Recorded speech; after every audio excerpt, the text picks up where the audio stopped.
Hello everybody, welcome back to Brad's Movie Reviews. As you can see, we are outside today, which I forgot how much of a hassle it is to set up outside. And so today we're reviewing Steven Spielberg's Disclosure Day, recently released. You know how we do it. I will read you a brief overview, just give you some basic data about the cinematography, the release date, the overall just settings, anything that comes to mind, general impressions, and then take you through the plot development as best as I can remember it. I saw it on Sunday, today is Tuesday, and responding to any major themes, some good ones. So overall, total presentation, all things considered, I thought this was a really good movie. So I'm gonna give this a flat A. This is definitely something you should go watch or go see.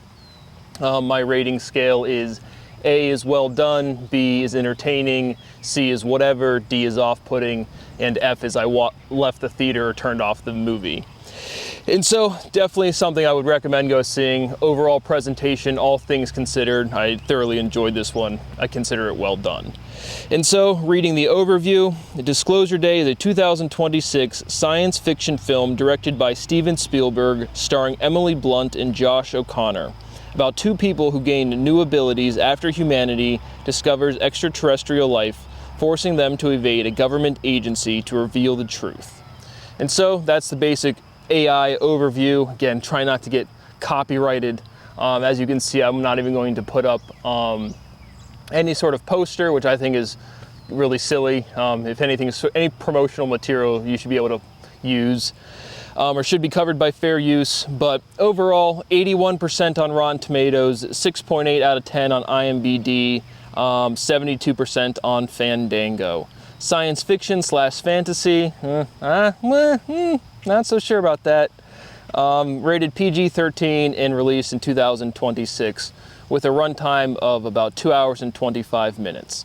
So overall, I thought the cinematography was really good. The overall major themes, it's labeled sci-fi, but it's gonna be a lot more sci than it is fi. And so going through some of the major themes we'll get to in the plot development, but if you have not seen the movie and would like to, you're definitely gonna wanna go see it. There will be spoiler alerts. And so we open up the film and we have our characters. We kind of have three main groups, we have Emily Blunt. She's kind of this newscaster. She's one of the main people, kind of the second person you get introduced to. But you get introduced to, I think it's Daniel Kellner. And so this Josh O'Connor, not familiar with the actor, but he is at this wrestling match, WWE. So if you get introduced to aliens really quick, they're at a WWE wrestling match. And so, but he is there, he's clearly got some sort of data, and this agency, which happens to be one of these other big groups, which is kind of like this private industry company that maintains some amount of both audio collection data, but this overall security apparatus, which is completely real. We'll get to that, kind of responding to reality and the movie at the same time. But there's more than one group. And so in real life, it's not just one, it's not Northrop Grumman or Alcatel-Lucent or this company and that company. There's certainly more than two. There's certainly less than five, I would say, major players of private industry intermixed with major government bodies, and the major government bodies are the ones you can't really hide all of that well. But in the movie, there's presented one that's not really real. In reality, there's multiple groups with what I would call complete technological mastery of physics. And so you have multiple organizations, multiple edifices with effectively unlimited money. These aren't the people that have to manipulate the stock market to go get something. And it's not the same group. But in the movie, you get introduced to one group, and that is, again, it's always hard for me when I'm watching a movie and then I look at the cast. It's like who, with the makeup and the different outfits. It's like, but there's an Asian actress. I think she was Asian. Maybe it's this Elizabeth Marvel. I don't know. But there's an Asian lady and kind of this collective military, paramilitary, private industry type of military armed force.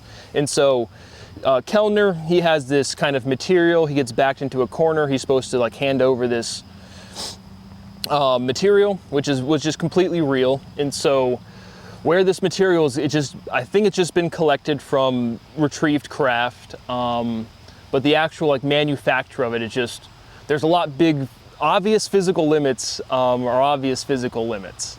And so Earth is not that big of a planet. The star that we have, again, it's just called the star, the sun, is not that big.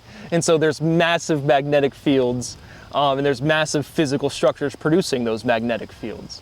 And so we have this layered technology of material where it's just atom by atom, electron by electron, just like layered. So there's a ton of I don't know the total manifestations of how this material is used, but in the most generality, it's signal preservation and signal amplification. So whether that's communication systems, or if it's, because in the movie, well, we're responding to a couple things at the same time, but in the movie, it's this like stick. And so I've never personally interacted with this material. And so this is something that's been confirmed. So I'll reference the group of people just like the general public, and then what I consider still like an open secret public, and then what I still don't see any sort of acknowledgement whatsoever. Because if you're watching this movie review, I lived in apartments. If you see the Emily Blunt character, we'll get to that, but I'm certainly what would be considered by verbiage a synesthetic savant. And so for the people that have been exposed to all of this stuff and I don't have to tell you what's going on, I'm the best listener that exists. Like, you can't like hide information. Sentience is a collection of information that is known outside of one individual. So it's almost like comically stupid when people try to like hide shit. And then historically, it's like people have referenced, you can't lie to G-word, which the only reason I say G-word, it's like, you guys don't know what it is historically, and I'm not making some sort of like, it's a law office, but there was other previous synesthetic savants that again derived what we're doing in From Rhythm to Algorithm is reducing all of the linguistics to prove everything. But to prove something in the constructive case without that reduction, a lot of it has been established. That is the language structure we were all born into. And so you guys don't get that historically, so that's just more of a reference to a law office, but that law office comes from this analytical ability, right? Everything I'm proving, I have to have personal experience and understanding past. And so the emotional understanding of what's presented as Emily Blunt's character kind of combined with the male character who was supposed to be like this. So in the movie, they get the male character he's a part of this organization and he gets recruited after doing some illegal shit. Not like a major development, but that is real true in reality, both for like wet work, killing people, and just the overall progression of these organizations is leverage, right? You have this group, maybe they start off in military, maybe they just start off in the civilian sector of crime, but just they get in trouble. And so they have some sort of leverage over them. There is kind of like I would say he's a minor character in the movie, but the head enforcer guy that's kind of lightly portrayed, kind of like shoots at Emily Blunt and Kilner at the end. His characterization's kind of like light, but that's kind of how the most of either it's just straight up nationalism or it's some sort of leverage, because people are people, right? And there's still some sort of like nationalism, national security, natural human behavior where they still feel like they're like good people. And it's just like, we get to more of like this perversion. It's kind of like one of the major themes. So then Kilner is a part of this group where it's like they're trying to leak information. And so you see this David Grush and you see these, like Jeremy Corbell, we'll get to them. I'm gonna try to respond to a lot of this stuff at once. But in the movie, you get introduced to this Kilner. He has this material. This actual material is completely real. Even the manifestations, to me, it's the dynamic. And so, right, carbon, hydrogen, plutonium, uranium, whatever element you have, is just a stabilized dynamic of charge. And so on a direct personal intuitive understanding of physics, which is complete, provably already done, speciality is special with an ITY, like the overall dynamic to me is you wouldn't need one material. There would just be this overall signal preservation and amplification that you could articulate in a variety of different engineering applications. And so certainly for engines, movement, and certainly for communications, completely known, completely kind of classified, but we're at a point where it's like comedically stupid because So when I lived at apartments, there's a bunch of different instances I'll reference throughout where it's like, I expect people to see, if you're watching this, it's probably just gonna be all the people that already know what's going on. But there's specific situations where it's like, I'm responding to this group where they're either trained, which that does exist, or it's, again, the overall security apparatus that is presented in the movie is frankly not even close to how involved what's actually going on. And so, but in the movie, they have this material, how this material is actually applied in real life. There's a variety of it, certainly, and I don't have personal exposure to that. I'm much more of the Emily Blunt character, but like on a much more analytically developed way. And so they're trying to, recollect this material from him. And so he basically kind of like points it at him, and it's, again, like I said, I don't have exposure. I don't know how real. It's certainly to some extent, again, just like density, preserving energy, movement potential is certainly stored. And it's how you have these big. Again, I don't even think you need movement to lock on to these magnetic fields. And so when you see like these disclosures are completely real coming out of the United States government, hopefully, Donald, again, I am the guy that owns all of the property for education forever. Maybe we should tell the truth in our upcoming 4th of July. Look, I got my freedom shirt on right now. And so again, I've personally responded to at these apartments, chick coming up to me speaking. In the movie, you get introduced pretty quickly. The Emily Blunt,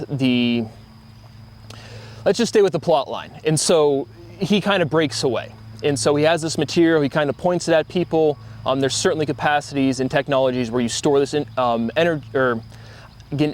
but it's mass, right? Mass is related to energy. It stores the movement potential because it's a bond, right? That's what radioactive decay or nuclear weapons are. And so, regardless, he's able to get away from the security apparatus. I have no personal in real life experience with this material directly, and the overall technological applications I'm not directly aware of. But he gets away, and he has this girlfriend who's kind of religious. They go to this convent, some light undertones of religious, is this going to change the world? Which I just don't think, that's apparently not true. Nobody's religious, nobody's political. People are individuals trying to have careers and families, and then they just respond to social dynamic. And so the actual suppression is just more, again, just petulant human fucking behavior. Regardless, they get away, they go to this convent, and so the girlfriend of Kilner is, I'll just refer, Kilner and the Emily Blunt are the two main characters. There's a main black guy who's older. He's kind of like this head of the organization trying to disclose information. And so they go to the convent, and he has this data, like just hard drives, and she's like, I want to see some things, and he kind of exposes it to her, and so then they get to Roswell. And so there's some footage, absolutely real. And this is where you get introduced throughout the movie, it's the Greys representation. So in real life, the Greys are real, and the Greys are not from here, right? And so then culturally, what we say here is, again, culture is bounded, and it's not closed, but it's tightly bounded. And so the things you can talk about, the species we have awareness of, I'm pretty sure are pretty well set. The actual real life overall motivations of life, I have personally proven, again, the set of emotion, and it's just pretty mundane. Right? There's a baby goose over there watching my movie review. But the overall motivations of life are extremely provable, completely known, and extremely mundane.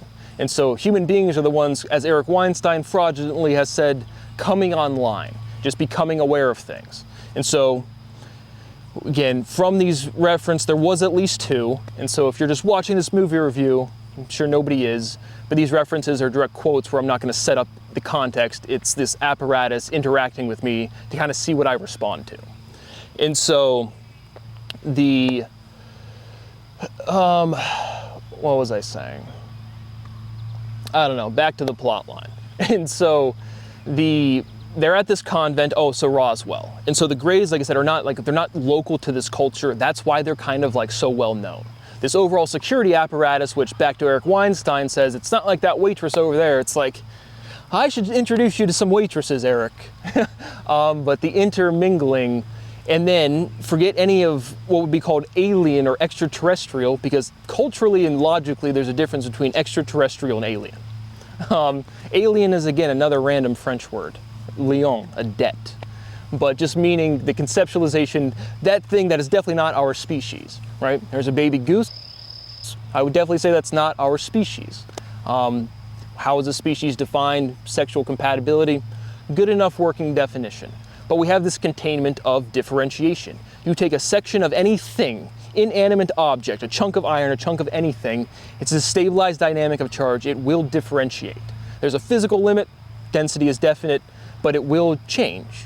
And so everything decays, you have these time frames of which materials are stabilized, but they're really, really big to us. But in terms of not sentient life, what is time at all, right?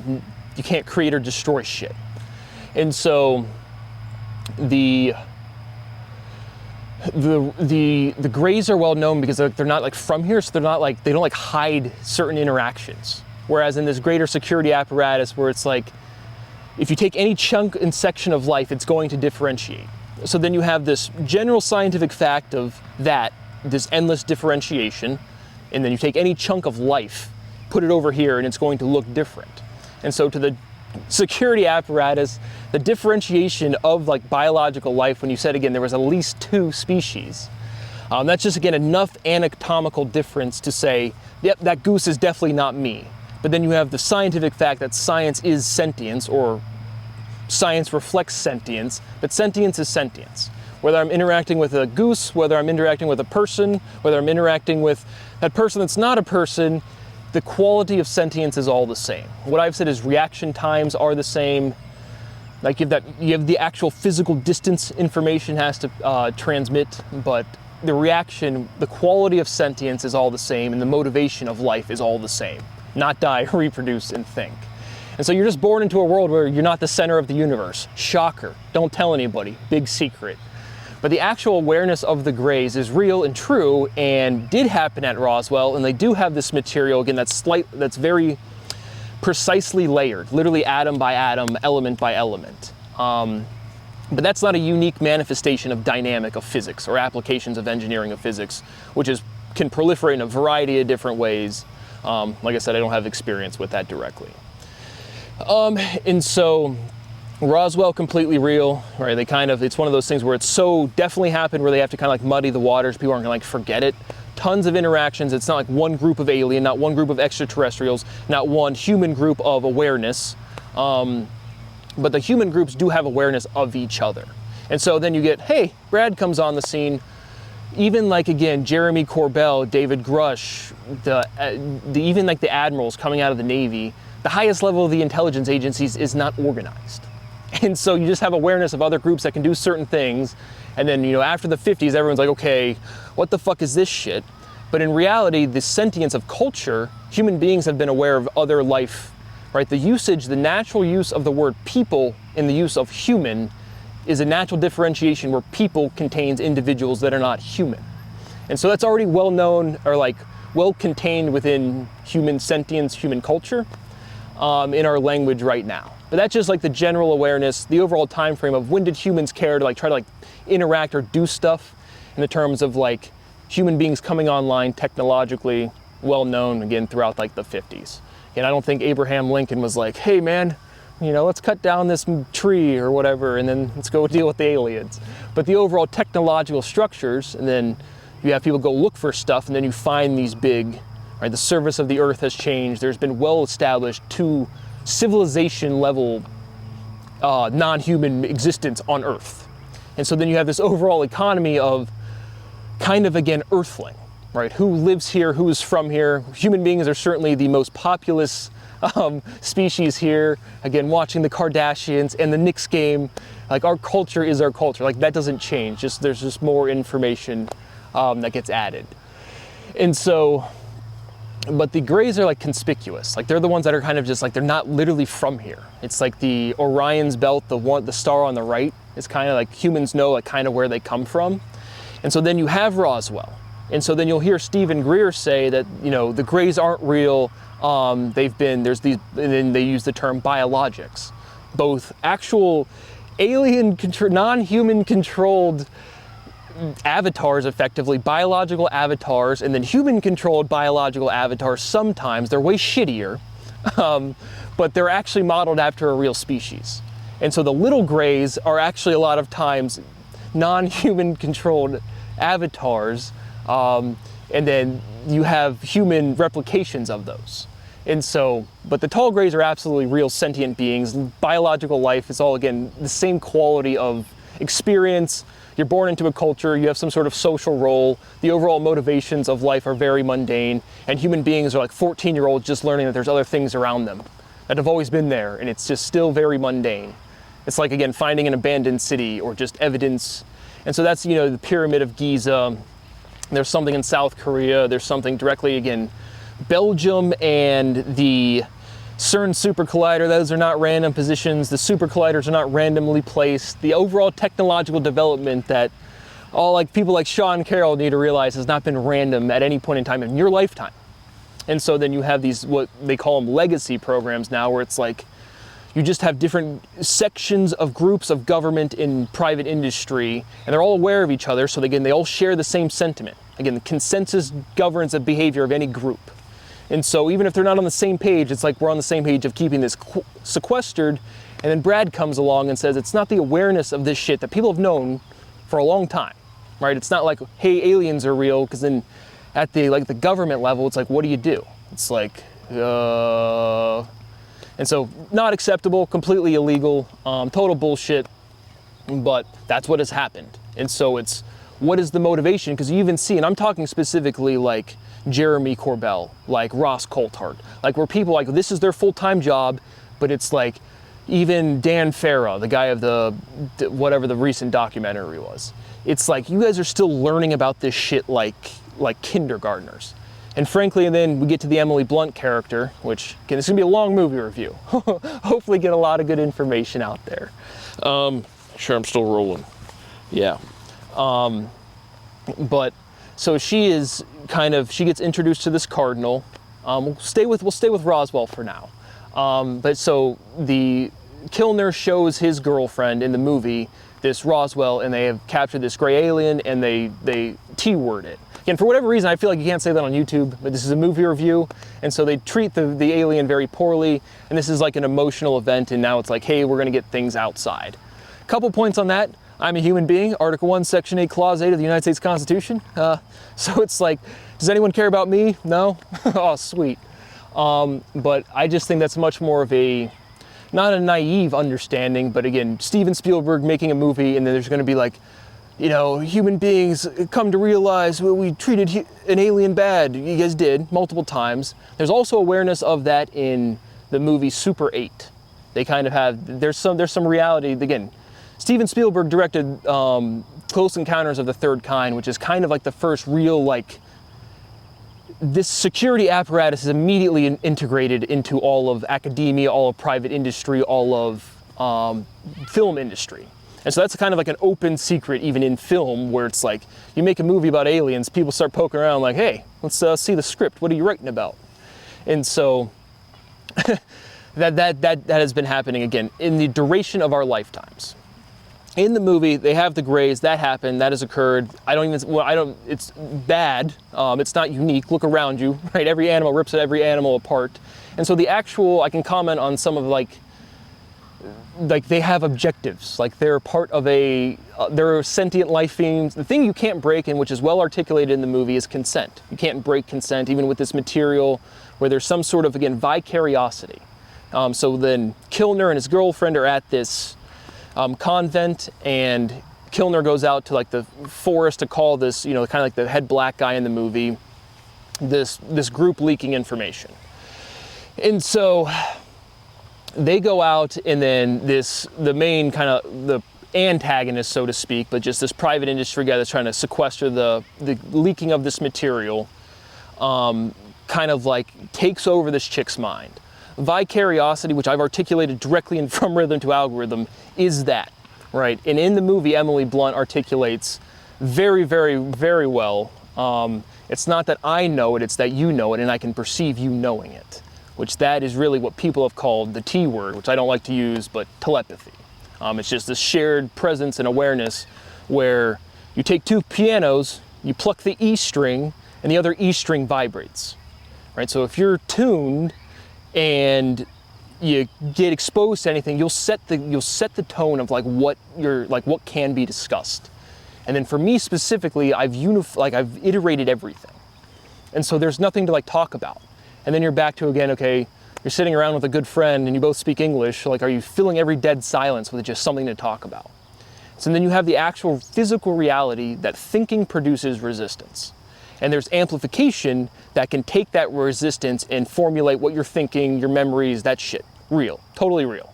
Mind control, 0% real. So in the movie, you see like she has like, the guy like controls her body, 100%, 0% real. Again, it's like a lo-fi communication system, and I'll get more to it because again, I have some more like, even with the people, I still don't think you guys know some stuff.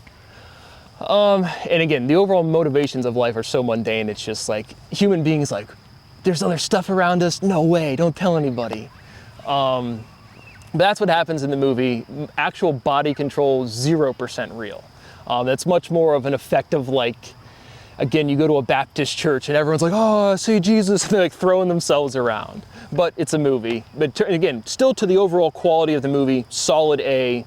Almost want to give it an A+, but I'm gonna keep it at an A. Right up there with Top Gun of just like, go see the movie if you're watching it. A lot of spoilers already. But regardless. And so in the movie, she basically gets her body taken over a little bit, and the guy like plants the thought effectively, hey, if we can't take him out, you're gonna have to do something about it.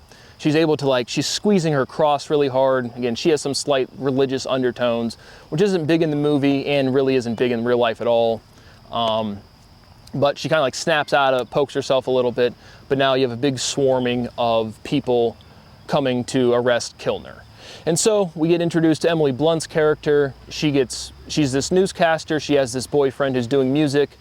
They're in LA, I want to say, no, they're in Kansas. I take that back. They're in Kansas. And so a cardinal flies into their apartment, and she kind of like looks at the cardinal, and then she starts speaking Russian. And her Russian pronunciation was actually pretty good, at least. Again, I don't claim to semantically understand Russian, but we'll get to my capacity because, again, languages are not fundamental. And then you have the association of meaning to sound, and then you have sound emergent from geometry, and all of that's completely solved. And then all of emotion, that's completely solved. And I've iterated that whole structure personally.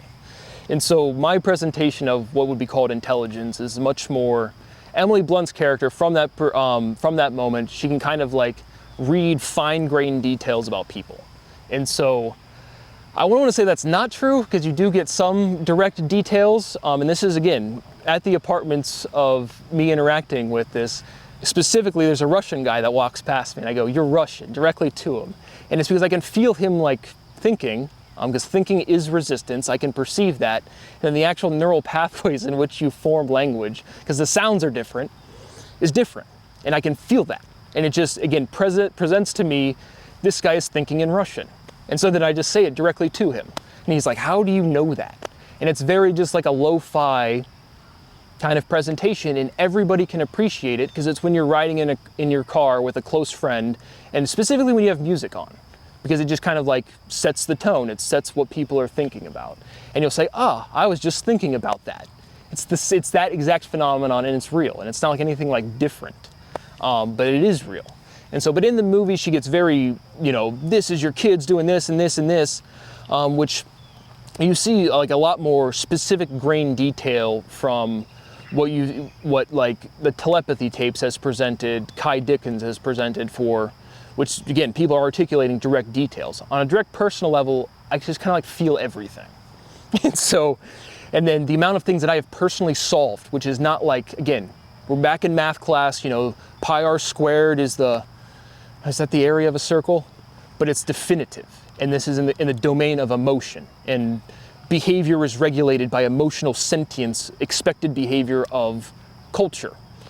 And you can solve all of that. And then so it's like the level of gradation where it's just like, I kind of get everything is like immediate. And it can just be like, again, you already have context. I'm sitting at a park. So it's like people are playing pickleball. And so if you're interacting with any sentient being, you have context, right? Nothing exists in a vacuum. And so I personally don't get like super coarse grained details of like certain things, but the manifestation of other people where it's directly, and then specifically to my neighbors, that's when you guys say like, oh, you know, he's actually kind of shy. It's like, if we make eye contact, done. If you articulate anything, done. But again, there's always consent, right? And that's well articulated in the movie. It's completely real in real life.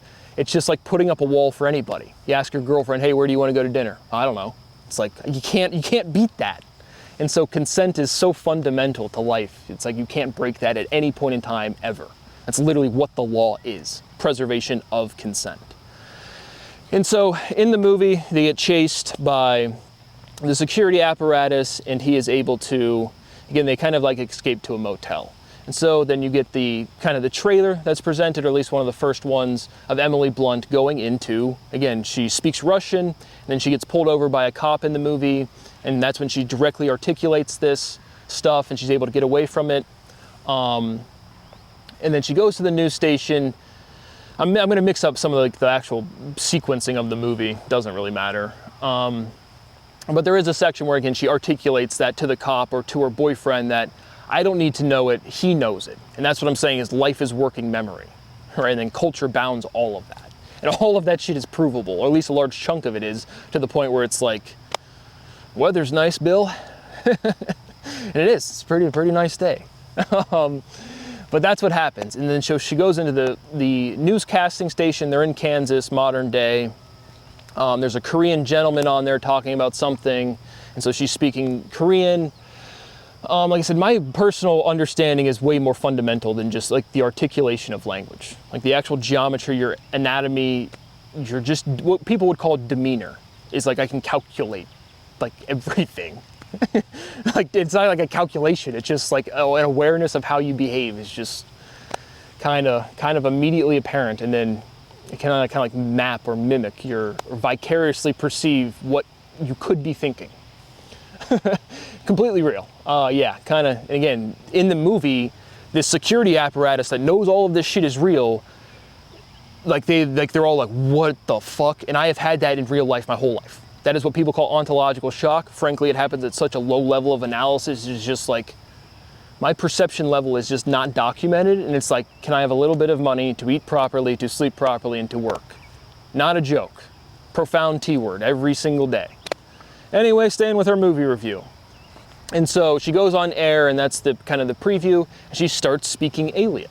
And so, snap to the clip again. At these apartments, Bulgarian chick comes over, and she starts articulating. She's been trained on, again, there's a vocal database of these different articulations. But then we're immediately into, on a direct personal level, what could be talked about. I've already proven everything. And so you get some articulation from what Greys do articulate, and as well as what popular culture has called insectoids. But then we're back into biology class, and I'm just directly asking, I get what you say about a different species, but what is a meaningful difference both in culture and in anatomy? Because like I said, the goose is still sitting over there, and it definitely looks different, but its overall behavior, what it's doing, it's chilling, it's enjoying the day, it's obviously not too hungry, it's not looking for food. Everything does the same shit. And so what is the meaningful difference, again, is more function, earthling, living here versus coming here. It's kind of like the big difference that I perceive of the security apparatus is that it is not entirely just human. In the movie, where are we at? So she's out there and she starts speaking alien, and it's kind of like the type of sounds. But then the Bulgarian chick, I'm pretty sure that the articulation was like the something to that effect. And so two things, like I can literally, me personally, can effectively calculate any meaningful sequence of sound immediately. I mean, it's like a low level of trivial analysis.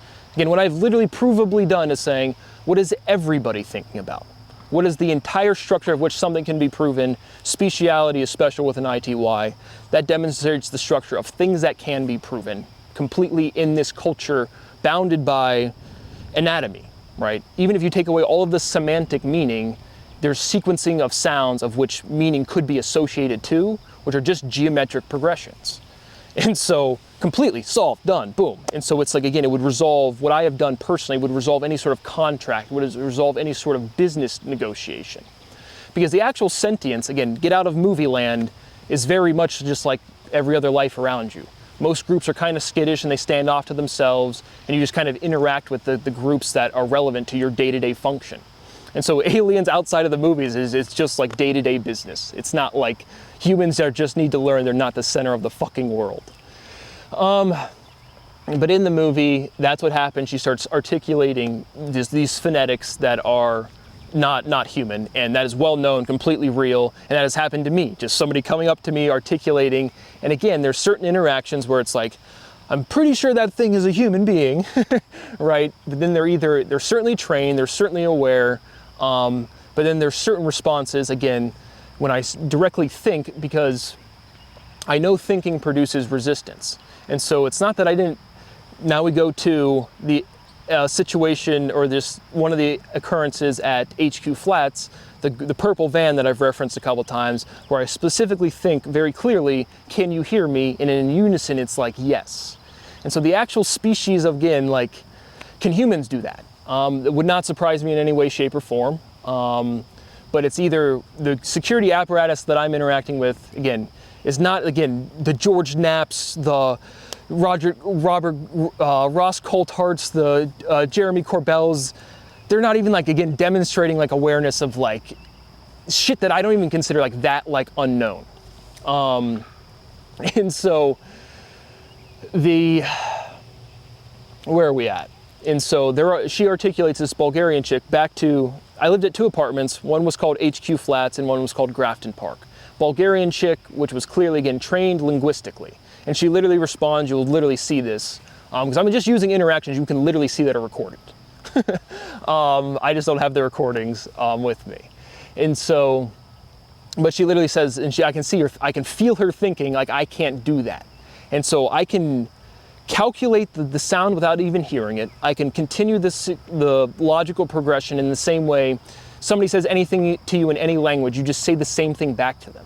And then you can change the intonation. And so it's like, when you're dealing with me in language, there's like nothing you can present. I've solved it all, truly. And so the linguistic application of what people would call synesthesia, I've maxed it out. Like, you can't prove things that don't exist, but the things you can prove, I've truly maxed out the entire structure that exists in the culture that human beings live in. And so she's articulating, again, this alien phonetic. Again, I couldn't tell you how real or not real it is. You can see the clip that I have there, but there's a little bug crawling on my camera. Hopefully I'm still rolling. Let me check to make sure I'm still rolling, and we'll keep going.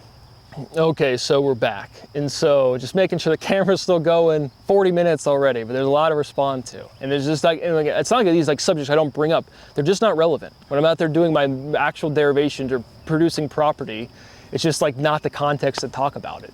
But regardless, that's Emily Blunt's character. She's presented as this, she kind of gets like activated. Later on, we'll get to that, what they say, the actual interaction, it's not, frankly, no life is that centralized. Like, no one's the center of the universe. But we'll get to that, kind of what's presented in the movie and my thoughts on it. But regardless, she can now speak, and she's able to perceive other people's awareness and other people's memory effectively, working memory, which is much closer to my capacity. It's not true, I don't get like coarse-grained details, and it's much more of like, again, you have to be open. Like, you can't be like, you have consent at any point in time. There's nothing I can do. There's nothing anybody can do to, again, control you. 0%. But the actual phenomenon of other people's information presenting, because you're a piano tuned to the key E and the other string starts vibrating E and then you start vibrating, is directly that. And then for me specifically, I've solved everything you can be talking about logically. Once you get outside of anything that's provable, which is immediate, right? If we go on a bike ride or go hang out, it's not like I'm over here like, oh, I'm gonna solve your brain thoughts. It's like, just no. Life is as mundane and as fun and as, I hate to say the beautiful word, but beautiful as it can be, or as it's not for you. I don't know. I think it's, even with everything going on in my life, I don't know, still not dead. It's a pretty good day. But regardless, back to the movie, she has this extreme linguistic capacity, which my logical linguistic capacity is, again, people cannot perceive what is truly going on, and it's just like I've solved like everything that could be articulated, provably, trivially, like before going to school as like a kid. And so regardless, she gets into her car with her boyfriend. She gets contacted by this Kilner, but she starts having this like, okay, I need to find Kilner. I need to find Kilner. So she tries to destroy her phone. Brief cinematography note. I thought that was kind of a weak scene. This is kind of like why. They throw the phone outside the car and the boyfriend kind of like misses running over the phone. That was the only thing. I just thought it was like a weak scene. It was just like, why did we include this? Regardless, so that's actually false, right? There is no place on planet Earth, if you were involved in this, where you're gonna smash a cell phone and get away from observation. Not even kind of close. Hilarious again. I'm not saying Steven Spielberg is over there trying to like leak information. Right? A lot of people in this community thinks like this movie is gonna be something. Every definitive thing since 2017 has been an awareness of the human groups, which again, culture's bounded, no alien, like again, life is life, humans have to stop being shit to other humans. But it's not like everything that's happened since 2017 is these groups being aware. It's like, okay, here is the structure of all logic. We've known about aliens, we know about technology, we've mastered it all, we're different groups. What would ever make us, form a truce? And so cut to the clip, you have no idea what truce you just negotiated, which I don't even care if there is a fucking truce. There's the form of all of logic. Every bit of culture that will progress from here on out will be articulating conceptualization directly proven by my personal realizations. Fuck you. And so it's like, that's the big thing. And so, and again, it's not me, it's just this awareness that here is the structure of all of language. You're not gonna be able to hide any of this shit. And so without that realization, which is such a huge, unnatural anomaly, fucking, why was Brad Bourne doing language all backwards or some shit? But again, it creates this reality of, they are, the groups like, again, the George Knapp, the Jeremy Corbells, it's just like, here's the aliens, and it's just like, these groups have known this before, like, their whole lives. Like, this is not like new to any of these people. And the thing that brought them together, not bring them, I don't want to say bring them together, but like, okay, we have to do anything, is, well, here's all of education. That's a pretty big kick in the pants to be like, we should stop hiding all of fucking fundamental physics in mountains, in orbit, and underwater. So, well known in the public sphere now, there's different bases and apparatus still like in use, the moon is still like in use, and the actual Apollo mission, that visual I have had personally. And so again, worth doing the aside of like, again, my personal interactions, the first ones, because even the security apparatus, I've had you guys ask me like, like what's so specific about you? Because again, I've never thought like I'm some like special person. But you guys like think you guys are special people or something. I don't fucking know in terms of like, but the direct sentiment asked to me was like why do they interact with me? And the reason is just because again, so again, to the van incident where it's like, can you hear me? My presence is extremely human. Like, I don't know what other people can't perceive, and clearly nobody else solved all of science trivially. So it's like, but I genuinely, like I said, I don't feel like I know more than other people. I don't feel like, well, I take that back. I don't get how other people don't. Yeah, there's been a profound, like a behavioral response to my existence, but I'm not sure like why. And so, but I guess, so it's like, it's hard for me to see like and perceive what other people don't. And it's not like I'm perceiving some energy or some sensing some things, but this overall sentience and awareness is definitely just like locked in. It's synchronized fundamentally. But my first interactions, there was no like specialness. It was just like, again, if you scream really loud in a crowded theater and everyone's quiet, people are gonna look at the person screaming. And as a kid, I could tell I just like broadcasted by thinking, because thinking is a signal. Thinking is direct physical resistance. That's what an MRI machine does. And I was at Bob Evans with my parents after a soccer game. And I could literally tell this person who's not a person is like looking around like, where's this sound coming from? And then like we make eye contact And then the next weekend, we show up to Bob Evans. Again, I've told this is for sure the first time I was like, what the fuck is that? And then this time he gives me like, again, biologically presenting like I would say like a 70-year-old man, white hair, Caucasian appearance. But clearly was like picking up like what I was like, the eye contact, I could tell he could sense me. And so then fast forward to the HQ flats where it's like, can you hear me? And it's just like my entire life I've very, like, I don't say consciously, but been flying under the radar. And so then where you guys like, I have to pass, and then people have said, you passed all these tests. It's like, again, what you guys have portrayed in Emily Blunt to the absolute literal maximum of like exhausting logic is provably what's sitting on your desk 10 years ago. So it's like, you're gonna interact with me, that's gonna be fantastic. Because again, the people that are in this security apparatus are not like tuned in like I am, I guess, or something. But that's what happens in the movie, and in my real life, there was no specific, like, because in the movie, these characters get imbued. It's like they were like touched as a kid. Whoa, that sounds like Jeffrey Epstein's movie. But to me, directly, I was just born. And I was just born from my parents. But point being is there isn't. There's just life around you. Human beings aren't the center of fucking Earth. Like, there's just life. Like, life matters. We'll get to more of those type of considerations. But for me specifically, it was just, I could tell I broadcasted a signal. I could tell something else picked it up. And the overall tone, like I said, it's like a kid's movie, but in like real life nature. Pleasant, fun, inviting, again, like nature. Even less movie-like, and just like go, look a squirrel walking around. And like in the movie, they have this, this animal element. It ends up portraying as, hey, specifically the Greys are just overall entities present as familiar animals. True and not true. Density is definite.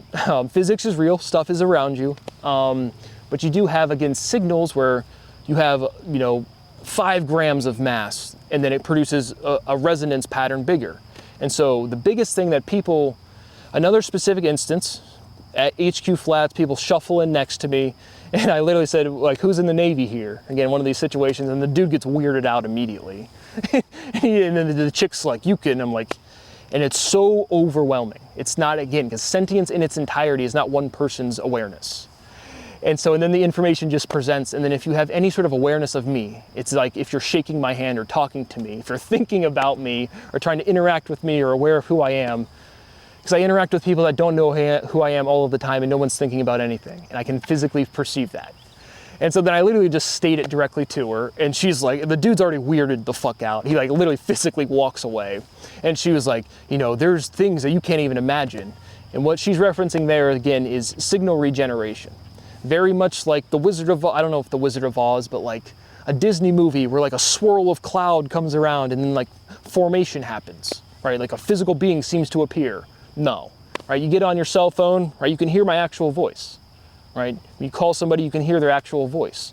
When you watch TV, you can see their actual figure, right? That's signal preservation. When you have effectively like holograms, but really a signal generated, a signal transmitted, and then it recreates form in the same way you hear actual people's voices over the cell phone, you can recreate form by signal regeneration.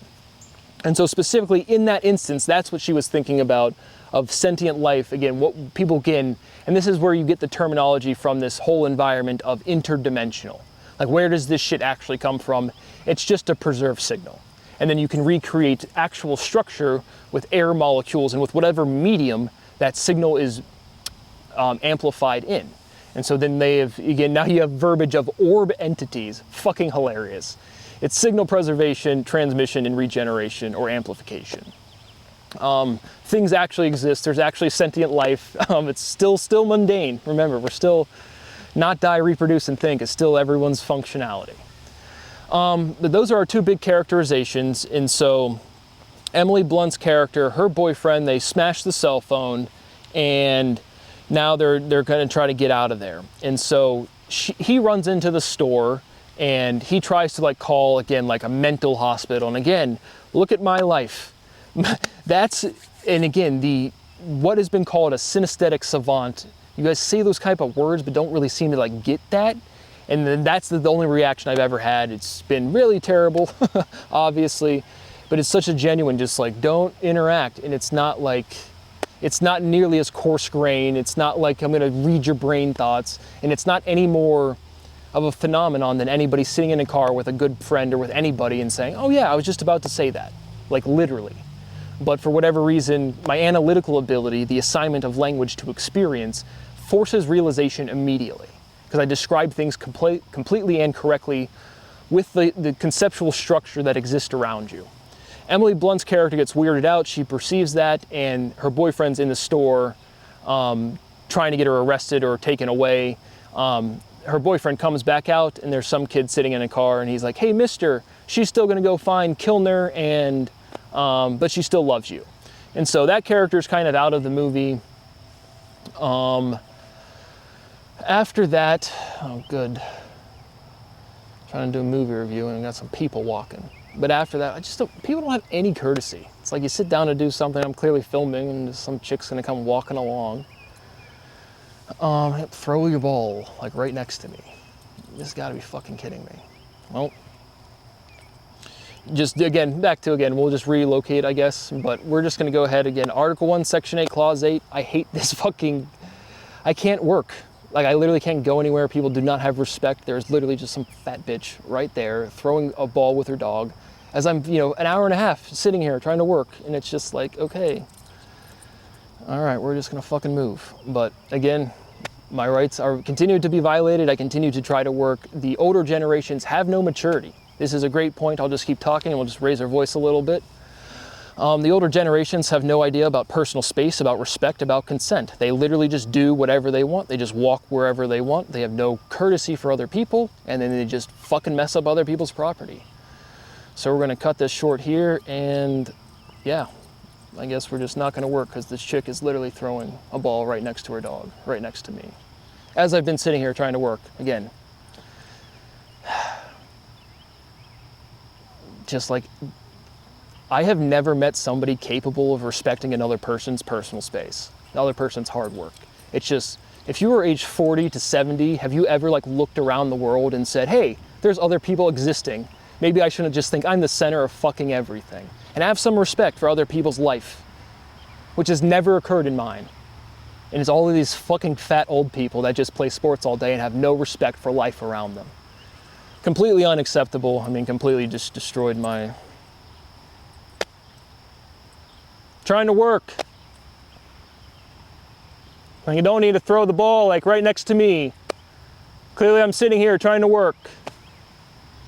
Okay, everybody, so we are back. As you can see, we got interrupted. Turns out it was an old dude. Yeah, he went out and shouted out his company, just throwing his ball literally like right next to me. And he's like, oh, the dogs won't hurt you.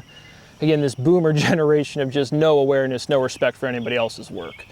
And so then he started like raising his voice right after I turned off the camera. So I turned it back on. As you can see, I'll probably put that at the end of this video because why not? That's what happens when you try to sit down and do some work. Kind of lost my train of thought. Or again, I'm not sure exactly where we're at. But Emily Blunt's character, her boyfriend, they try to smash the phone. They leave. She leaves him. And she is going to now try to find Kilner. And so back over there, again, the dude ruined, like, it's just like there's no way to work, man. Trying to stay focused here. Because, and so she leaves. I'm not really sure. I kind of forget where she goes right after this. But the Kilner and her, they kind of meet up. She ends up finding him.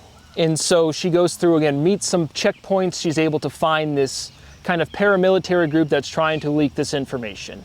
And so all of the people around in this organization that have awareness of this material and this security apparatus that's been around longer than any of us have been alive, and they're still like, whoa, look at, Emily Blunt's character. I forget her name in the movie, just Emily Blunt, and they're all like, whoa, like, this is the chick that can do that. And that type of reaction has literally destroyed my life. And it doesn't stop. It doesn't stop happening when some old guy throws his ball right next to you at the park trying to do your little movie review.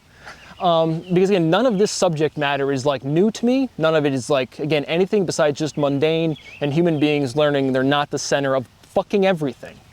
As we could just see, again, a huge wide park and some guy just throwing a ball and he's just like, the dogs aren't going to hurt you. Holy cowabunga. But you can see those clips. I'll throw them on the end of these videos. And so regardless, again, I kind of forget like what exactly happens. This dude made me lose my train of thought so bad, but we're gonna keep going. And so just picking up there's a couple other instances where, again, Kilner and his girlfriend are trying to flee these people, kind of a little action scene. And the guy, the head of this private military group or this private industry group, like I said, in real life, it's more than one. But they try to like manipulate Kilner's girlfriend's hand to like stab him and kill him, and that doesn't work. And in real life, that's not real at all. Vicariosity, can other life perceive stuff because I can perceive it? Yes, at an extremely lo-fi type of awareness of like a comm system. And so, but it's completely real. And so, and then they have this material for preservation and amplification. And what we were talking about is, again, what people have said is orb entities or interdimensional or what the fuck is this, is really just signal preservation and signal amplification. In the movie, they have some, again, manifestations or articulations of that with this kind of like it's like a little wand stick thing that they hold, and it just kind of like tunes into their awareness, into their sentience. And so regardless, she walks into this group trying to leak this information, head by the chief black guy, and they're able to like put on like an invisibility cloak almost for a little bit. And so then after that, they kind of like, the invisibility cloak kind of wears off a little bit. Again, that stuff, again, I just have no experience with it. How you can manifest and do different things, I'm sure, is a lot. But that happens, the invisibility kind of wears down and they kind of get chased. Both Emily Blunt and Kilner are now running. Because the big thing for Kilner's girlfriend was she saw this alien getting tortured as well. And so they're trying to leak this. That's kind of like the overall plot, is like get all of this out there, but that's like the motivating thing, is seeing this inhumane treatment of a non-human entity being. And so they go there, they get together, they're at this military thing, they escape. There's a train scene, kind of a weak, you know, I'm just pointing out also the cinematography, just kind of a weak scene of, again, just the car being drugged by the train. I don't know, it was a thought to say, hey, is this realistic? And I'm not like a stickler for realism. Another one of those scenes that just kind of sticks out. That scene and the scene where they drop the cell phone and the boyfriend misses running it over is the only even like weak part of the total cinematography. Like I said, the overall film is fantastic. And so again, talking a little bit about my experiences is, again, back to the HQ flats, the interactions come from a variety of different places, but I'm using all ones that people that have been recorded, that I know for sure have been, they're somewhere. Because again, I've done this entire derivation. What I'm doing from rhythm to algorithm is just a chronological conceptual progress, and I just write down all of the answers for everybody. But I did that whole process once when I was a kid. And so like before I was like speaking and shit. And so in the movie, they use the verbiage to dive. And this is, again, what is called vicariosity correctly in ontology, just this signal preservation, right? If you scream really loud, it's like, why is that person screaming? But then, like, if you try to sing or sing softly, it's like you're not creating this really loud noise. So it's this really lo-fi type of comm system type of feel is how it actually, like, works. And then from a personal level, it's actually interesting that there's any latency at all. Like, this scratchy thing right here, I also had one right here. And so that was another interesting thing where it's like, it's not one group of entities or beings or things. It's all this mundane, happy, truly like beautiful life. But it's all serious in the sense of not die, is on everyone's, what everyone's doing.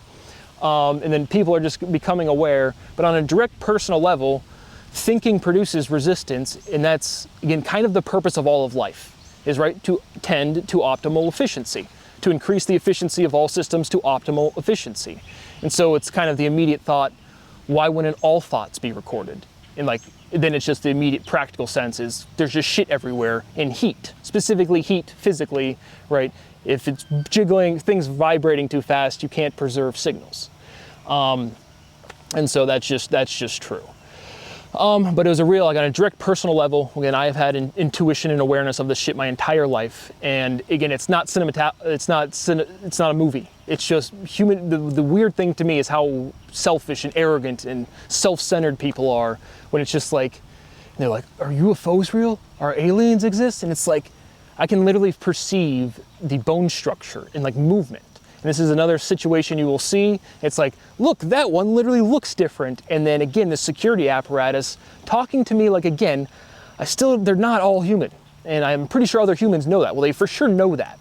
But how much direct interaction does direct human groups and direct non-human groups have? I don't really know. I want to say it's less. Like you'll even see like the Dulce base of, again, just this one guy who definitely, human being does get killed in weird circumstances, but is there underground bases where humans and aliens work right next to side? I want to put that at an extremely low probability. I'm not sure what the joint research project would be, because then again, it's like this overall human sentiment of, what's next, right? We're a big thing. It's just like everyday life business that just humans not the center. And it's not that, because then you also hear sentiment echoed from, again, the journalist group, George Knapp, Corbell, Coulthart type of thing, where it's like Farah, I think specifically, so I'm thinking of here, saying, realizing we're not the top of the food chain. And again, it's this human primitive sentiment of like, this is like a food chain, or this is like life is this overall competition. It's just not. It's just, there's just life around you. I mean, it's not some big like, ooh, like our guy at the soiree. But again, there's just certain things these say that people that for sure know things still don't like get what's going on. Because then at the very top are again these different groups. Like in the movie, there's just like one group to disseminate information. There's scatterings of different groups. There's certainly this, again, collective consensus of groups that know what's going on. They're aware of each other. They're independent. And then we have this moving forward. It's not, because all of these journalists, they'll present it, it's like knowing aliens exist is like the biggest thing ever. And it's like the reality, you already live in a world where you watch the sports game, you do this, and there's huge groups of people that already know. And so like that sentiment discord, it's like, it's not even, and it's not like a conscious like behavioral thing from these journalists. It's just like, they just don't know. And so they say things that are just like uninformed, they're naive. But in the movie, they meet up, they escape this kind of, again, they have some sort of enforcer. We talked about that a little bit. But frankly, those are kind of everywhere with a variety of different organizations. So it's just like, fuck, not dead yet. So that's pretty good. But that kind of brings us to the resolution of the movie. And so you get that they disseminate this information. They upload these clips from Roswell where this alien's being mistreated.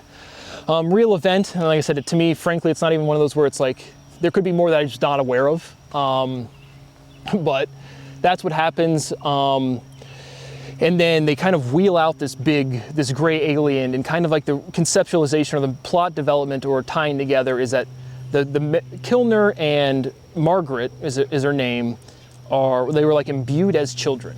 And so then it's just like, because all of this, like again, all of the things you're seeing publicly it's all organized. So I did want to say one other thing, like because I'd been asked, again, when I get on this OMI TV or just when I interact with people, again, it's just like, I know what I know to a level that's like, it's not known anywhere. And so again, when I interact with non-humans, I get the same what the fuck wow as when people interact with me. And then you have people becoming aware that there's non-humans, and it's still like Brad is like, what the fuck is going on? But I'm like the center of anything. It's just I was born in an anomaly with this capacity of assigning language shape to sound. I mean, just research capacity in what people understand it as, but it's complete. And then again, you remove all of the semantic meaning, there's sequencing of sound in which have to come after one another. And so on a direct personal level, it's like, what does my work or what does my life have to do with the broader sentience? Effectively, 0 things for physics, certainly 0 things in engineering. What we would call mathematics and history, what I react to overall, because again, it's this collective storytelling, would definitely have like maximum value of, again, of what an individual from outside of your own culture could provide. It's just like, you know, what overlap, what things do I react to in human culture that are like value to any other part of sentience. And so it's this overall reaction to information for sure. I can feel that, but then it's very like, it's like we ran out of shit. Definitely solved everything you can solve. So there's nothing specific about me in terms of like why the interaction, besides the fact that I was born an anomaly. It wasn't like, because in the movie it's like presented that there's two people. Sentience is sentience. The availability to do fundamental derivation isn't possible after, you have to have a sequestered section of species, humans, because all other life that's sentience, again, at this awareness level, knows of other life. So it's just this awareness throughout species, hey, we're not alone. You're born into a culture, you have this overall function, and you don't have this, what humans call philosophy, doesn't exist. Even what people call physics doesn't really exist to other mature species. You live your life, right? The point is to maximize experience. What is the point of life? To live it. Which I don't get to do, which is obviously very discouraging. And so, at the end of the movie, again, getting some more things, because the movie does not encapsulate even close to like, it's not like much more, but just there's a lot, it's more involved than what the movie presents. But, so they meet this gray alien, and Kilner and Margaret were like imbued since early childhood. And so like I said, on a direct personal level, I know definitively that it was like I made awake, I made motion, I had motion. I put out a signal, and it's like people picked up on that. And then very directly, it's just like when you feel like you're getting sick, like the morning before or the night before you kind of know like a sickness is coming on. Conversely, when I definitely just have lymph nodes that are swollen, and that's what they are if you look at them, but you have this awareness is like there's something there, and it's like not sickness, and you can like feel the benignness. You can feel the like this is not a problem. And so it's just like, huh. And I've had that since childhood, but it wasn't like pointing me out like 0%. Again, the overall economic, when I say economic, I mean ecological, and I mean ecological preservation of life in its entirety. Right? No one single life is that much more valuable than any other life. And so, as we saw, or you will see, I'll put the clips with the old guy, just human beings just literally just walk through life like I'm the center of the universe. And it's not that other life is the center, it's just like, it's very literally grow up. But that's the resolution of the movie. They kind of meet this old gray alien, which I don't actually know the real life timelines that they live. I'm like the kind of, again, we've gone through the speciation. I've had a whole video directly on that. Mercury, Venus, Earth, Mars, right? We're the four inner planets, like kind of like the smaller planets. And then there is like this presence and culture of like the bigger gas giants having like a definitive presence in human culture. That is, again, when we're at HQ Flats and I show you the picture and you're like, oh, I wasn't expecting that. Some of the other quotes that I've already responded to, but again, he hasn't produced anything yet. It's like who am I responding to there? It's like I've solved everything. Again, these are people that are clearly involved, and this is, HQ Flats came after Grafton Park. And Grafton Park with the Bulgarian chick, right, they're already doing the articulations of actual true language, non-human language directly to me. And then it's like, I haven't produced anything yet specifically about, again, the little trinkets they gave me. Because like I said, it was, I think this was right when I got cut off, but I've already told the story. Again, the guy at the Bob Evans, the second time he comes back, he has like, very literally, truly, again, because I always reference things in culture, because that's how you learn anything, right? But like, again, Jurassic Park, that little amber with the mosquito in there, I mean, truly, like, effectively that. And then this other thing, which I, as a kid, I thought was more interesting, neither of which I saw was like super important or by any means. And there's not like this big motivation, right? Human beings are just growing up. But it was like this, again, like a cube with like a octahedron, but it's like really cheap plastic. It was nothing, hey, this is something besides like a kid's trinket. And it was just like a square, a cube with an octahedron kind of like inscribed, so to speak, but it was like a 3D epoxy type of material.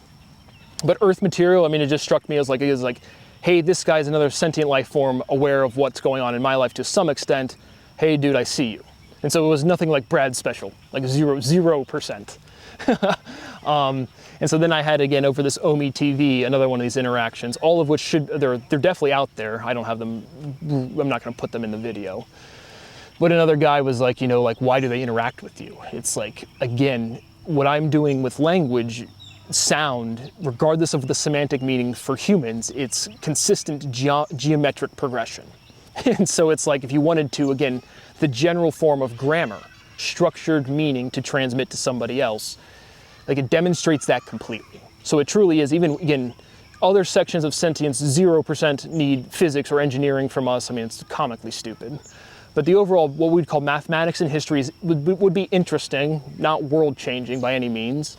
But then the settlement of law, like truly just business contract, what somebody could be saying, is a demonstration of like negativity proof, like doesn't exist. Like insecurity, when you're running around, oh, I don't know how to behave, that's like, again, proven.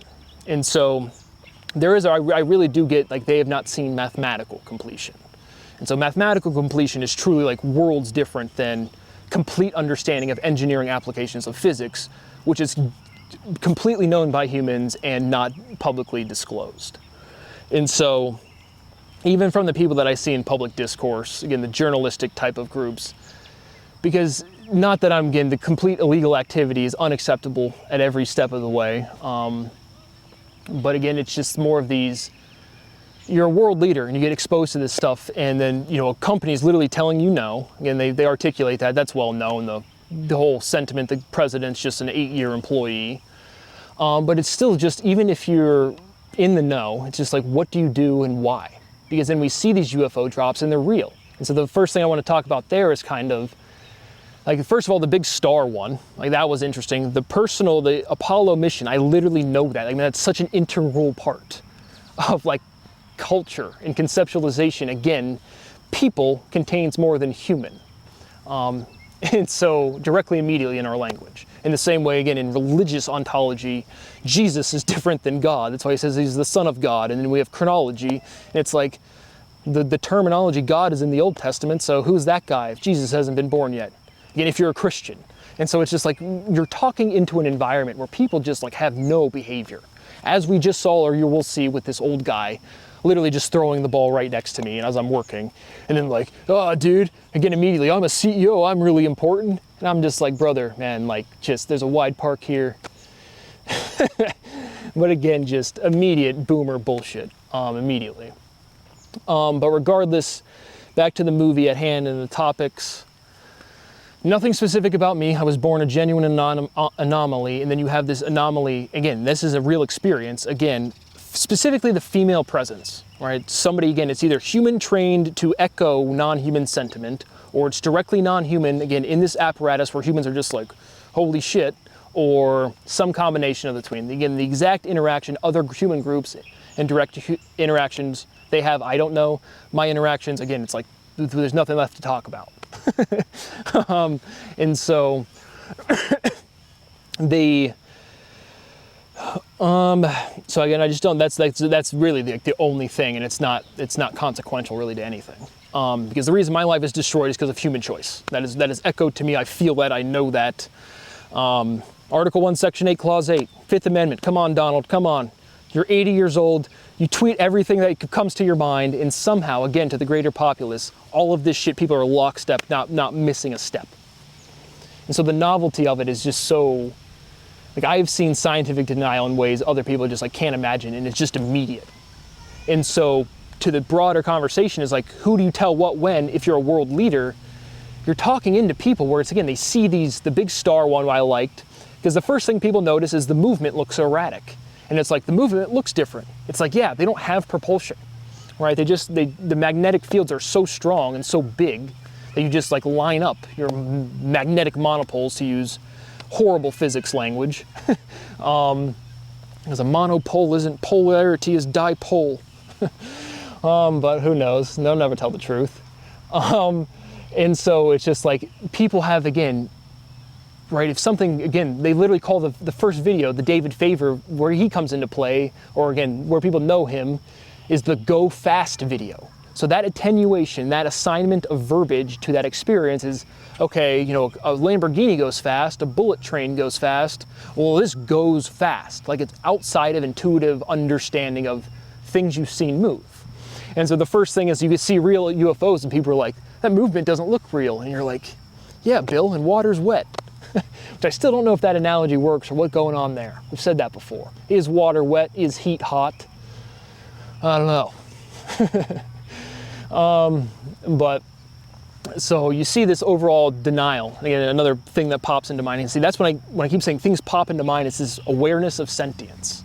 And then I can immediately get to the level where if you're in with me personally, directly interacting, you can articulate anything and I can generalize it, prove it, and get it to a point where it's like, if we're going to continue talking about logic, there is no point for you to continue saying anything.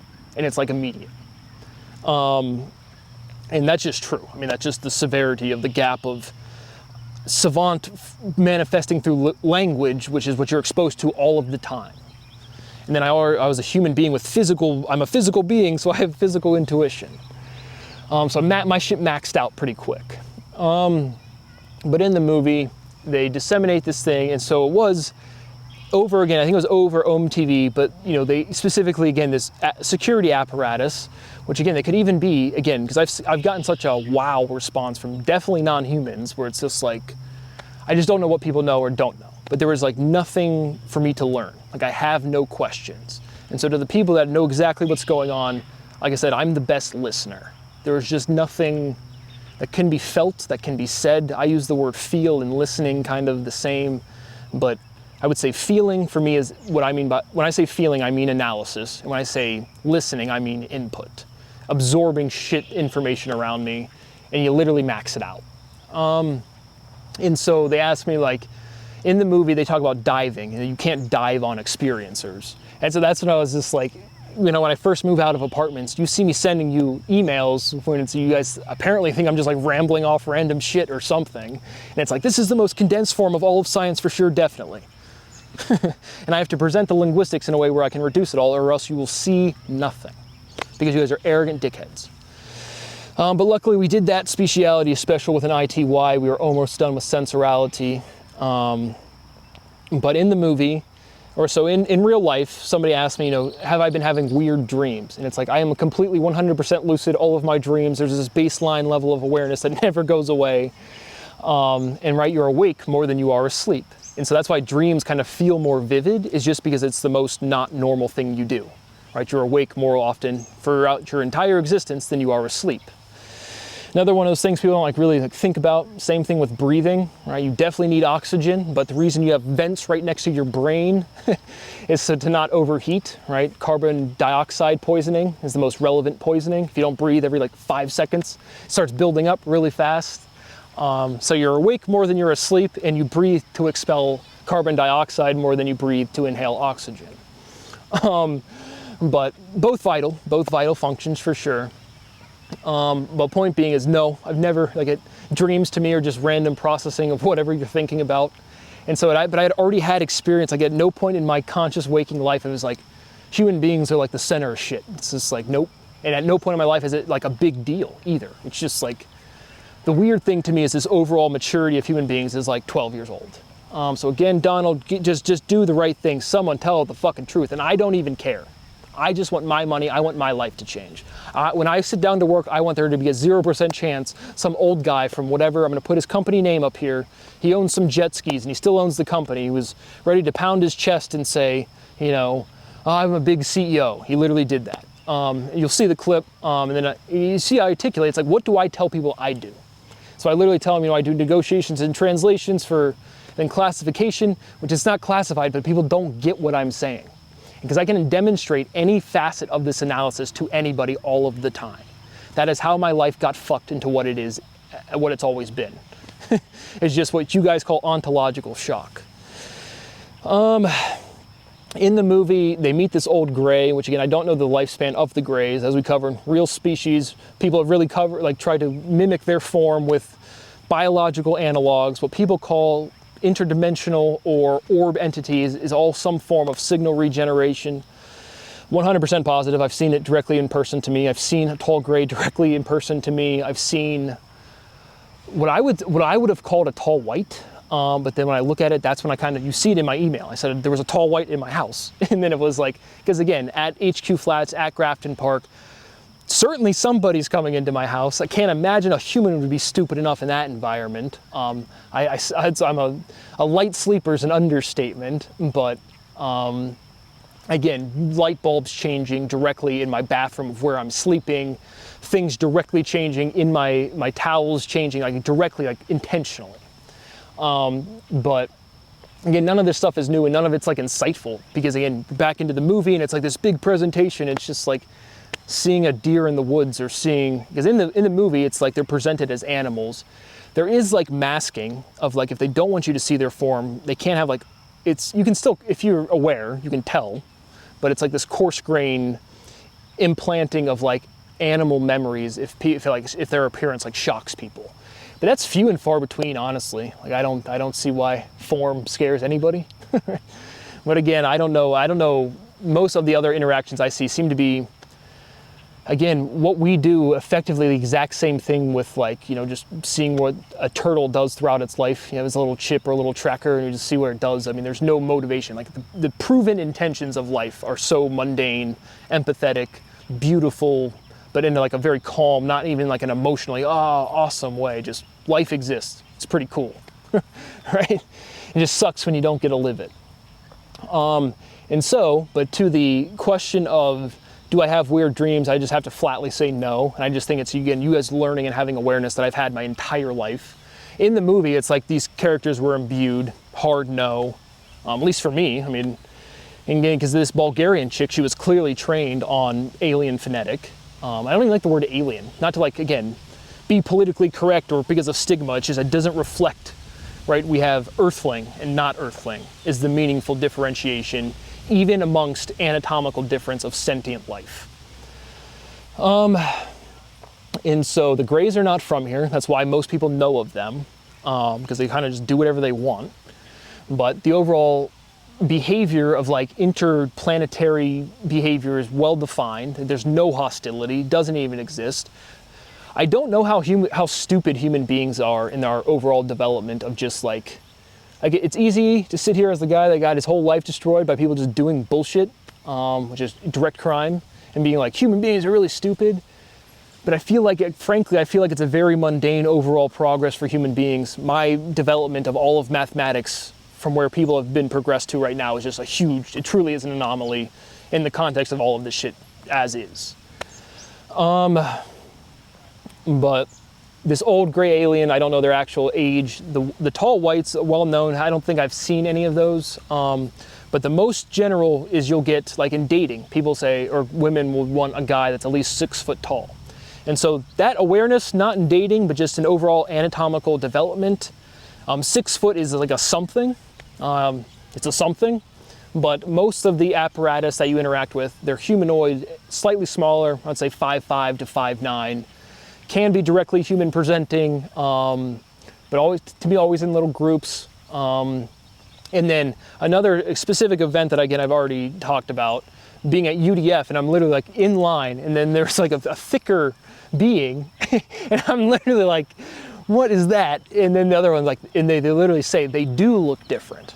But again, this is coming from a group where it's like, I want to say they're definitely not just humans, but again, it's either that or humans trained on this information to see what I react to, which is a definite possibility. But again, I've had so much direct interactions where it's just like, whether I see a bird or a goose or another person or another non-human sentient life, it's just like life. It's just the same thing. And so the interesting thing, just again, reacting to overall storytelling. Straight male, another part of my development is it's a very clear cut. It's just like, I'm a straight male. I like women. And so you get a very clear, just like picture of like, that person doesn't like gay people. It's like a very weird, it's just like a random projection.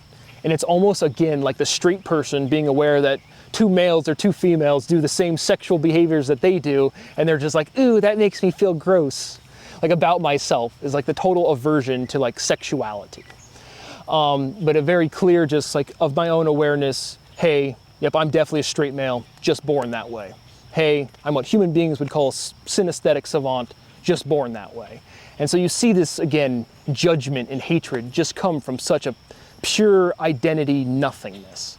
And it's unacceptable. It's this classic case of unacceptable behavior. But if I had to say, like, was there no dreams to me are like anything, but there was, like, I had a recurring dream when I was younger. Again, being younger to me, my overall analytical capacity has been the same since I've been conscious. So it's not like younger, I was like naive and reacting more genuinely. I react genuinely from when I was forming memories until when I move on. But I did have a recurring dream where I was getting married and I couldn't see my bride's face. And frankly, I always associate it to a name, Maggie. And so the chick in the movie's name's Margaret. And so, again, the people that know, there's no point not to use the name, but her name is, I'm assuming she's still out there running around, Maggie Brogan. But that's just, again, what I process as Brad, thinking about marriage, and then here's this cute girl in second grade, because she, like, moved away when we were, like, second grade-ish. But I always would say it was what I would say would be, like, my first crush. And so on my personal level, I'm just conceptualizing the recurring dream is just Brad conceptualizing wanting to get married. But for overall just like flavor, because there was just this, like, I couldn't see the face. But I associate the name to that dream. And then the character's name in the movie is Margaret. And I'm like, huh. Because again, all these people know of me. And then of all of these things getting disclosed, it's like, we're not going to interact with Brad.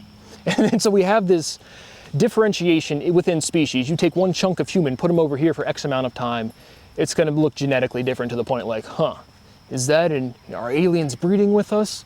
What is that? And so that's going on. I don't really see awareness of that at all, at least disclosed. Again, if there is any, because in one video I do think I say, is there like interbreeding? Again, is there conservation of species? If there is quote unquote interbreeding, it's, again, no motivation of life is malicious or hostile or anything weird. I don't see it.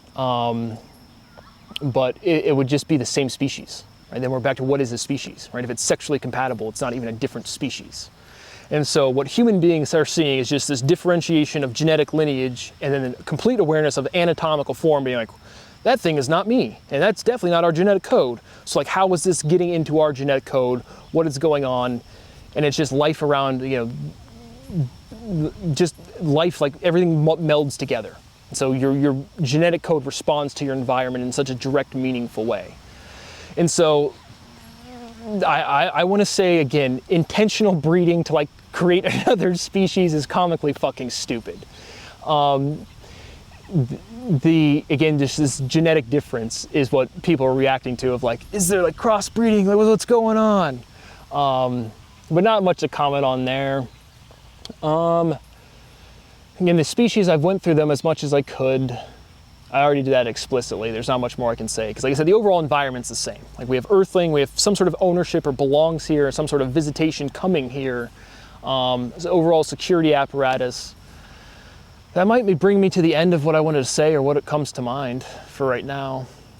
Because like I said, this is not like a subject I shield away. Again, like, humans move forward, like, this is real, right? Humans aren't the only sentient life right here on Earth.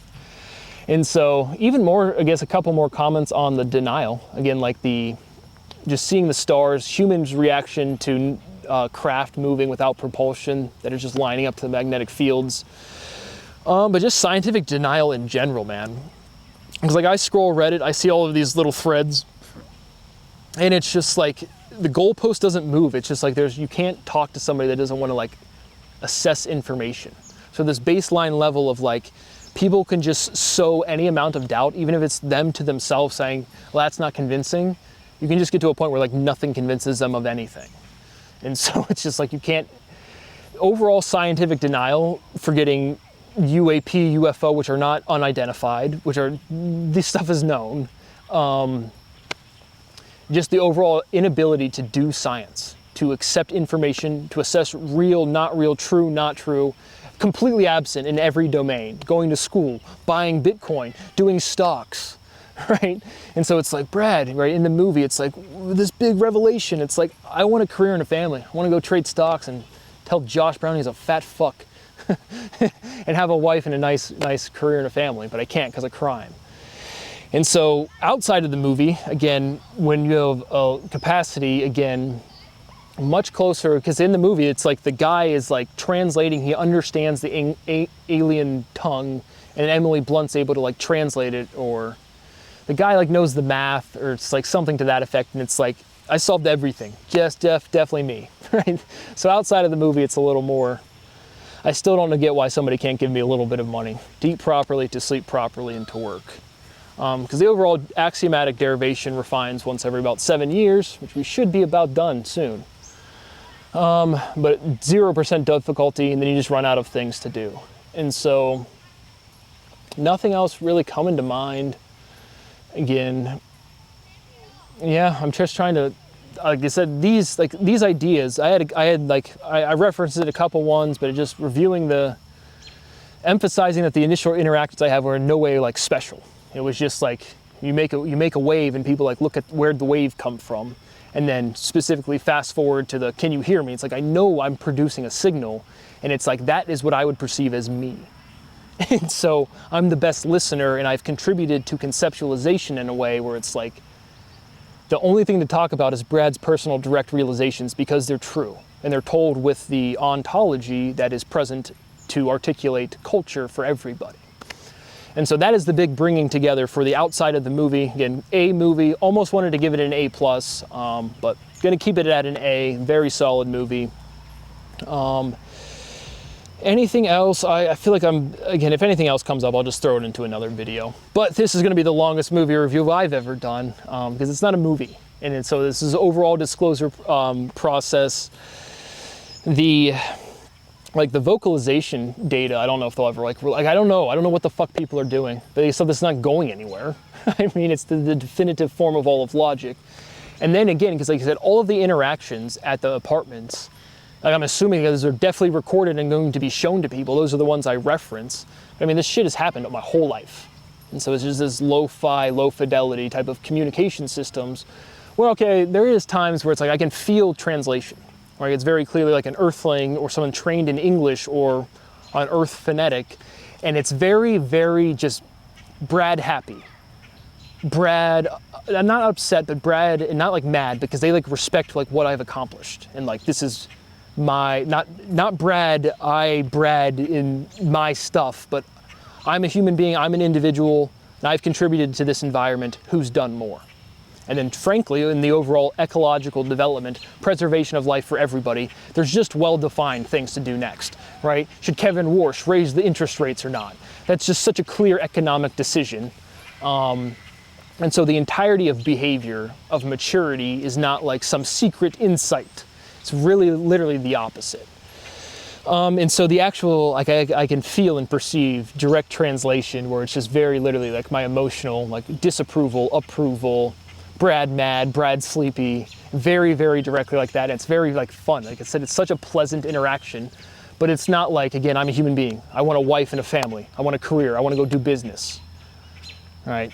Like culture bounds are your motivations of the things you want to do. And so that is all that comes to mind. Anything else in the movie? They have the material. They have, yeah, I've covered. I'll just be repeating the same things. If anything else comes to mind, it's like it's not like a subject. It's just when do you talk about it? So again, for the overall derivation, like these things come up.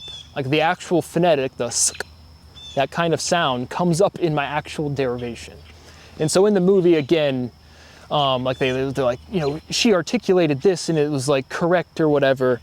The actual meaning and sequencing, I can calculate all of it. Right? The level of my linguistic capacity is imperceptible to other people, including non-humans. so Brad is the bigger what the fuck on a direct individual interaction than huge chunks of civilization. That's fun. But I'm Brad. It's like, can I have my money and away from weird people? The answer still remains no. My rights continue to be violated. I continue to ask for a little bit of money to eat properly, to sleep properly, and to work. Again, when you see that reaction to the Emily Blunt character, that is my whole life. and that is a movie, and my capacity is way more, again, not in the fine details if I'm over here perceiving your thoughts. At times, information does pop up that is 100% real, but it is no more than, again, hey, I was just thinking of that. The context defines and bounds what you can think about. Context defines a variable. Context defines variation. And so my whole life has been destroyed. Again, you can't change how you're born, and this is definitely remember being a straight male, definitely remember just being holy fucking shit, I can't like communicate to other people because like I go from feeling, listening to have input, and then feeling, which is analysis, and then it's like I solved everything. And then even if you have the same form of me, if you're a life sentient thing, I can feel like your motivation, and then I can recreate the entire structure of what you could be thinking, and then you can prove what is true. And so, yeah, you solve all of science. So that's like the thing is, it's like my capacity is provably general, or it's where I've taken what is anybody thinking about in any part of ontology. Anything that's rigorous is called science. And then to prove that, just put it all together. We've already done that. Speciality is special with an ITY. Can somebody please give me my money? Please, a little bit. But direct personal just experience of life, again, is so much, again, this stuff isn't relevant. Right? I want a career and a family so bad, and I can't have it just because people are lying about science in a way where, does this resolve in my lifetime? I don't know. Come on, Donald. Come on, Donnie. But then we had Argentina. It's not like heads of state haven't already said this. Canada did back a while ago, in like 2013. Dude up in 2013, right in their parliament, is like this is a big deal, and just no one cares. This is this overall malaise of people not knowing what to care about, not having priorities, not being mature. Overall scientific denial is the problem, not the specific subject that causes that denial. It's ruined our medicine, it's ruined our law, it's ruined every way of life, and why it can change immediately. People can just stop being shitheads. But nothing else really that comes to mind. Yeah, that's all I got. If anything else comes to mind, I'll put it into another video. So, thank you for watching my very extended review of Disclosure Day by Steven Spielberg. Great movie. A, flat A, great, great flick. Thank you for watching. See you on the next one. What?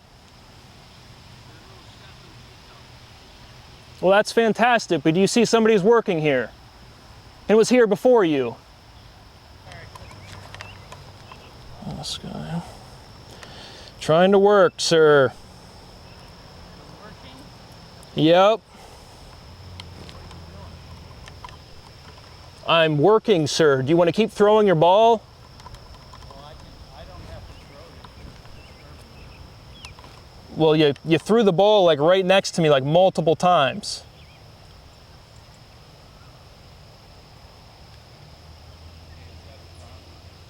Well, like, I just don't know, like, does your generation learn about respect? And like when you see somebody else working, you don't like throw your ball right next to them? Big perk. Well, I'm sorry.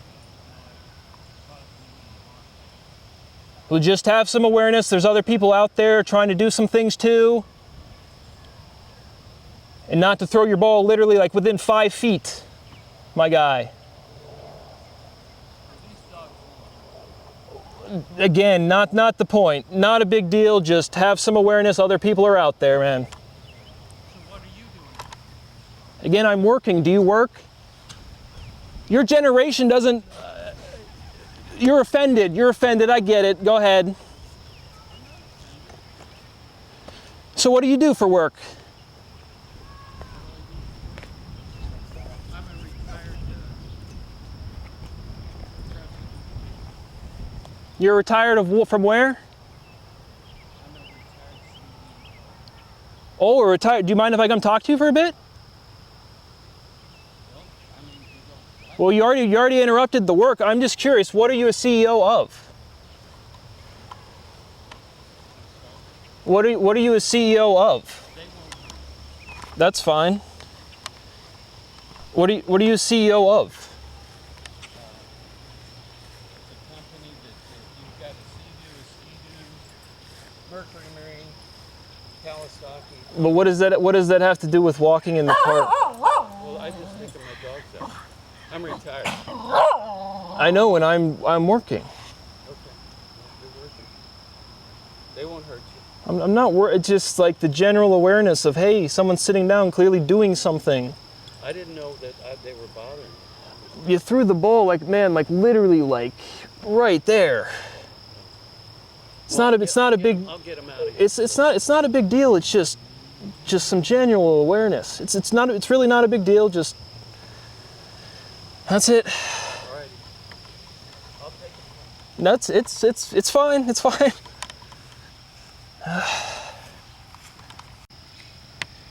Yeah. So I was just walking away because, and then you just screamed at me. What do I do? Like I don't do anything.